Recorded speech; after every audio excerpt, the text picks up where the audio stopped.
after quite some time away from my channel due to some medical issues that got resolved and a part-time job that just about basically turned into a 24/7 job. Well, Dragonfire is back. And I'm going to do a video that I've wanted to do for a long time, and that is how I developed my own set of darts. And I've gone through a lot of darts getting to the point where I am now, and I'll show you some of them. But what first started me on this path was after I started following Dynamite Dave.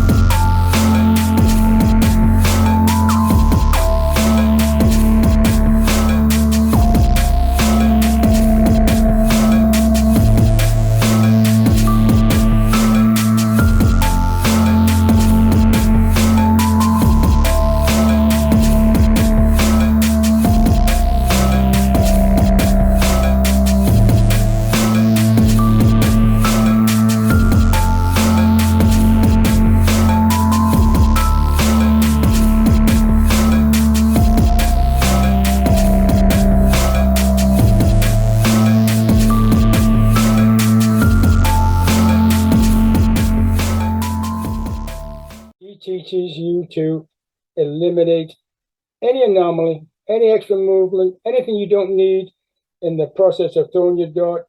Get rid of it to make things simple. And the first thing I started with was holding my dart in the exact same spot every single time. Now, I do like straight barrel darts. I don't like front weighted darts. And with the dart barrels being totally parallel all the way through, it kind of got a little hard holding it in the exact same spot every time. And then I saw Simon Whitlock's darts from a while back where he had this scallop probably a third, maybe halfway along his barrel. So I started to try to imitate it. And it ended up being, the scallop being too far back along the barrel for my own particular action. So I went through, like I said, I went through several set of darts, finding the same spot that I liked. And I will show you some of those darts. Now, there's nothing distracting from the major manufacturers. They sell pros darts for over $100 a set. Nothing wrong with those if that's what you like. If you can afford to spend that kind of money, no problem. They're perfectly good darts. But so are inexpensive darts, in particular from Darts Corner in the UK, where I buy all my darts. I have bought my last few sets from them. And I've not paid any more than $25 for a set of darts in probably the last 2 years. I did spend $30 a set for the last 2 sets I bought, only because I paid $5 to have Dragonfire laser etched around the end of the barrel. No, don't get me wrong. I have bought expensive darts in the past. I bought snakebite darts. The second set of those I bought were used, so I didn't pay that much for them. I've also bought Phil Taylor's original Power 9 5s. They were over $100, but they weren't for me. The barrel was too fat, too short, etc., etc. But since then, I have not paid a lot for my darts. And what I'm going to show you now, people are going to say, oh my God, why did you do that? Well, the reason I did it is because nobody's going to get rich buying and selling darts. I don't care whose darts they are. You can buy a set of, Target Elysian, I think the name is. You can pay $600-700 for those darts. You are not going to sell them for $1,400 and double your money. There's no way you're going to do that. And so these first 3 sets of darts are all Phil Taylor's purest phase 1, 2, and 3. And you can see I played around with these darts, doing different things to them, and there they are. This is phase 2 for that flat part against the end of the barrel. This is phase 1 and 3, and I know phase 3 had this at the end of the barrel, but they had a slight scallop in it. And that's what I used to hold my dart. But after analyzing my throat and my dart, I realized I put too much weight in front of my fingers and my darts were going all over the place. So I started playing with this, and I don't have a metal lathe like the dart manufacturers do. I have a wood lathe. I'm just modifying the ones I have. And once I edit this video, I will add a picture of that. And so I went through. I did have a set of, actually I had two sets of snake bite darts. And these are the ones I modified where the scallop was a little too far back. So you can see that it's too far back. It's almost, it's over an inch away from the end of the barrel. My current set, this is where the scallop is. It's much closer to the end of the barrel. And I have two sets of these. These are the ones that have the Dragonfire etching along the end of the barrel. I did one set, and I put a pure scallop in there. And this, I hold it on the front of the barrel, and the back of my fingers go into the scallop. And when I did the second set, I left some kind of ridges in there, hoping it would add a little grip. It's immaterial, really. Both sets of darts, they fly just the same. You'll also notice that on these, I converted these to Swiss point. Just playing around with them. I'm not going to make a fortune selling this set of darts anymore.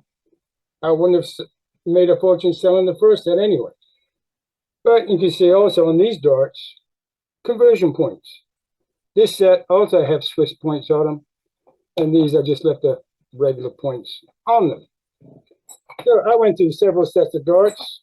I actually even bought a set of Red Dragon Amaris. These are 22 grams.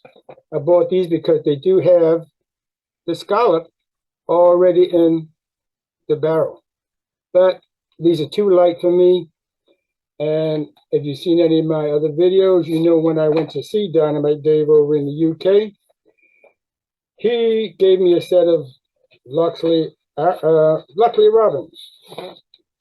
And those flew a lot steadier. They flew a lot straighter than the darts I was using when I had them there. And they were 22 and a half. And I asked him, what weight are these? And he said they were probably like 25 grams. So while I was over there, and of course I couldn't modify them, I bought a set of Squadron M1s. They pretty much had the same rings, this part right here. When I got back to the States, I put a scallop in there. I have two sets of these. They are matched almost perfectly as far as weight goes. But I'm still playing with darts. And I have two sets of these. If anybody wants them, contact me. I'll sell them to you. And then I went to a little heavier set. So these were 26. And after I modified them, put flights and stems on them, they're probably like maybe 26 and a half. But then I went to, let me see, these darts right. These are Squadron M3s. They came in 27 grams, and you can see what I painted. I left some rings in the scallop right there, maybe to add some grip. I can throw these pretty well, even though the scallop is kind of a little further back than my latest darts. But these were 27. They're fairly longer than these are designer Spectras. And even though because they're a little lighter, the barrel's a little shorter, actual barrel. So to get the balance I wanted, you can probably see on the Spectras, I have got an adagram right at the back, which I did that so they would fly straight and land in the board like that, not like this. That adagram brings them down to being straight. So that being said, I hope if you need any more information, you can get a hold of me. You can see what I've been doing with my darts. I'll put a picture of my lathe on the video so you can see what I did and explain why. And in a few days, I'm going to do another video because I do have another set of darts coming. And I think these are some of the prettiest darts I've ever even seen. They did cost me a little bit because I had them custom made. And they were made by Peter Pereira up in Canada, New Brunswick. And when I do get my darts, I'm going to do a review of those darts and you see what they look like. I know I'm going to love them. So here are my current set of darts. You can see the modification. You can see the addergram at the back, which compensates for the longer flying side.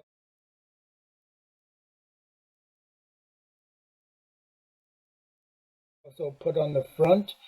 Now this is my M3 squadrons that I modified. You can see the pin jaws on the left hold a point, and the back of the dart is held by a cone drive in the tailstock, which when you see the second picture, it does not harm the frets one little bit. So folks, that's the basic idea of how I modify my darts. If you'd like any more information, you can Facebook message me, or you can send me an email at the email address on the business card at the head of this video. So until I get my darts and do the review of those, it's bye for now, and I'm glad to be back.